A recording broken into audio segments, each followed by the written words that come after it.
Everyone knows matcha as that bright green latte or fancy dessert, but in Kyoto, matcha is a whole culture. Hi everyone, it's Abby from Pictour. I'm a photographer and guide in Japan. You can see more about us here. And in this video, we're exploring Kyoto through its matcha desserts while I break down the basics of matcha in a way that will finally make sense. But first, what is matcha? And should you try it? So when I talk to people who aren't very familiar with matcha, which tends to be most people, I actually start by recommending ice cream or parfaits. This is because a lot of first-timers go straight to a tea ceremony. Then they try a bowl of pure matcha there, and then they come to me like, I don't think it's for me. And honestly, I get it.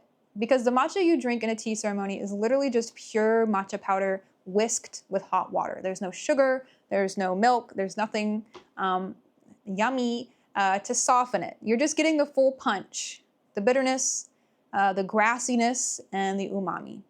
It's kind of like starting your coffee journey with straight black espresso. So maybe that's like the real way, but it's also the strongest way and probably not the easiest place to begin. Matcha itself is just shade-grown green tea that is then steamed, dried, and stone milled into a superfine powder. You drink the whole leaf, and so it has a much deeper flavor than regular green tea. It's going to be richer, more bitter, more intense. And that's why ceremonial matcha is so special, but also why it can kind of surprise people on their first try. So let's start with something easy, like Itoh Kyuemon's matcha parfait. This is one of the ones you've probably seen all over the internet. It is tall, it is dramatic, and honestly, it tastes just as good as it looks. Kyoto has a really big parfait culture, and matcha parfaits here usually pack in a bunch of different textures. So inside, you'll usually find things like Hojicha level matcha ice cream. Hojicha means thick tea, so it is stronger and more concentrated. If you ever see Usucha, that's thin tea, which is lighter and uses less matcha. Also things like matcha jellies, soft shiratama mochi, sweet red bean, whipped cream, some kind of like matcha cookie, of course cornflakes because it's a parfait, and sometimes chiffon cake or seasonal toppings. Parfaits in Japan aren't just desserts, they're more like little flavor towers, and each layer is there to balance the bitterness, the sweetness, and the texture, so you don't burn out on just one flavor. And honestly, this is why I recommend parfaits over soft serve if you're new to matcha, or even if you're not, because there's so much going on that it's easy to enjoy, even if you're not used to matcha's bitterness yet. And I wanted to start with Itoh Kyuemon specifically because they're one of the most trusted matcha brands around here. They're originally based in Uji, and they've been doing tea for generations, and they actually care about the flavor, not just the color or trends. So when I see their name on a dessert or something, I know it's going to be legit. So since we're already talking about Itoh Kyuemon, let's talk a little bit about Uji, because this is where Kyoto's matcha story really begins. So Uji is a small area just south of Kyoto, and it's basically the birthplace of high-quality matcha in Japan. The geography is perfect. It has rolling hills, has morning mist from the Uji River, and just the right temperature swings. And tea farmers figured this out centuries ago. So by the 1300s, Uji tea had already become famous. During the samurai era, shoguns basically looked at Uji tea and said, yep, this is the good stuff, and they gave it special protection. So the techniques that you see today, like shading the tea plants before harvest, those were perfected in Uji. And even the imperial family used Uji matcha for their ceremonies. Side note though, if you see something today that says Uji matcha on it, I'll note that this doesn't guarantee that it was actually grown in Uji. In fact, it was probably grown in one of the cities around Uji rather than in it. The definition of Uji matcha means matcha grown in one of 4 prefectures, and that would be Kyoto, Nara, Shiga, and Mie. And then it's going to be processed by tea growers in Kyoto Prefecture using that original Uji method. So this is another reason why it's good to find reputable brands rather than just buying whatever.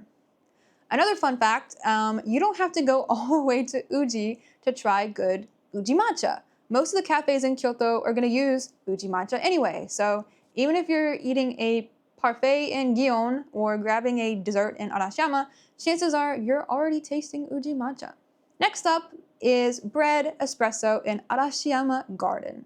This cafe is known for blending Italian desserts with Japanese flavors, and their matcha tiramisu is such a good example of that done right. You get layers of mascarpone, sponge cake, and then a really generous dusting of bright, vibrant Uji matcha on top.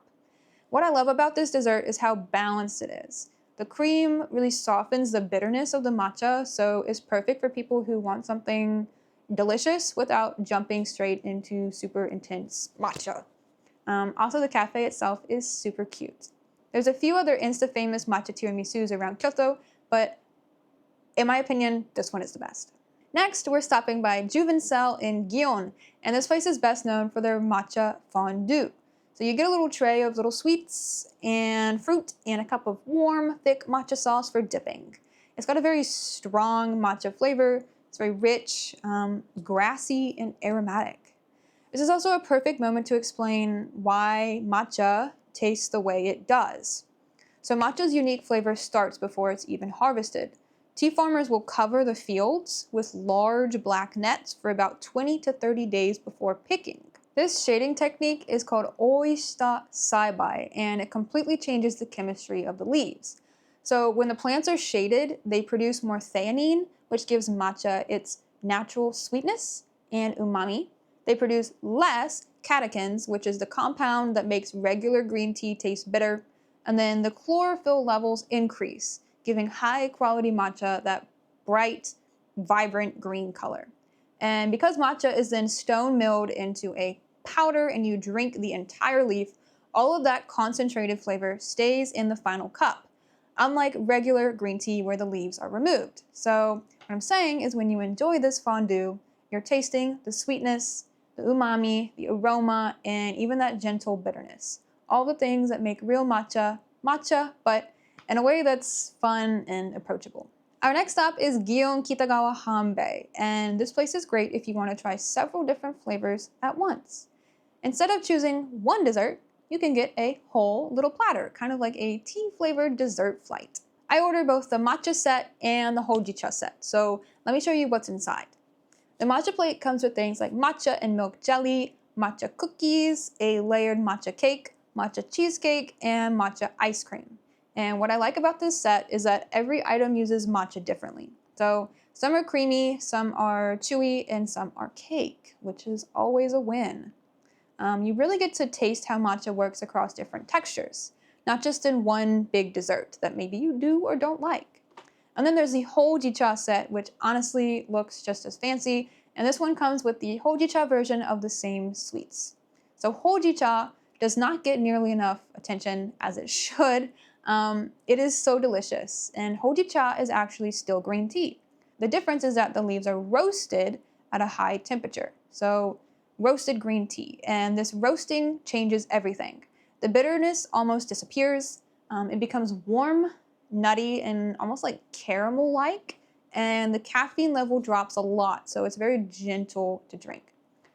So tasting this matcha set and the Hojicha set side by side is actually really fun because you can immediately feel the contrast. And fun fact about Hojicha, it was invented in Kyoto in the 1920s as a way to roast leftover tea stems and imperfect leaves, and it ended up creating a whole new category of tea. It is also my Japanese husband's favorite. So while Kitagawa Hanbee isn't doing like tea ceremonies or anything formal, these plates are a great way to experience two sides of Kyoto's tea culture, and that would be the green and grassy world of matcha and the warm and roasted world of Hojicha, all in one place, and honestly, they're just really pretty. Next, we're stopping by Umezono Café Gallery, and I love this place.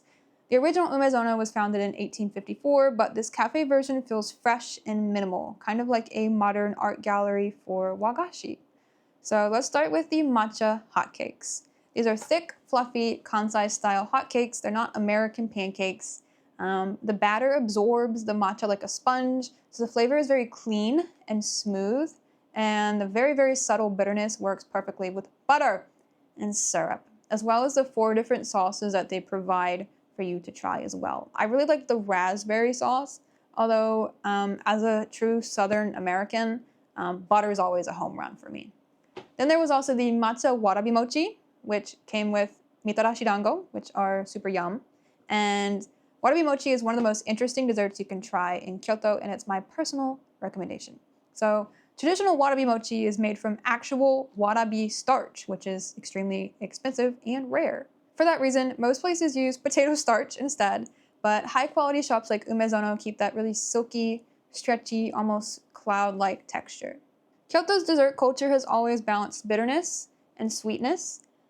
In tea ceremonies, your matcha is always going to be served with little wagashi sweets, and Umezono's hotcakes and warabimochi are perfect examples of how Kyoto keeps that balance alive in modern cafes. So now that we've eaten our way through half of Kyoto, let's talk about what matcha actually is and what you should buy to take home. So real matcha isn't just green tea powder. When you buy matcha powder, you also will want to buy a bowl and a whisk, and then learn how to whisk it properly. Alternatively, you can buy the powder if you think you will want to bake with it, and there's a lot of good information online about baking with it.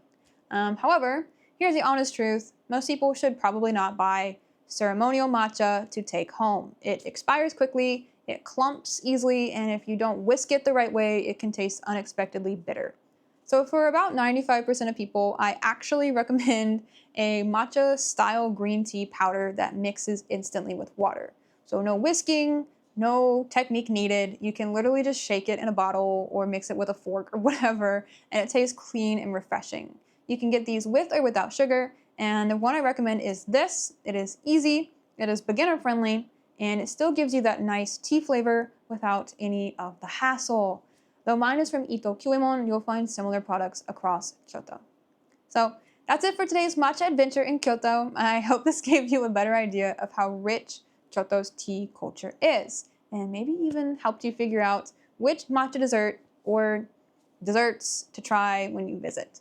Don't forget to like and subscribe, and I'll see you guys in the next video.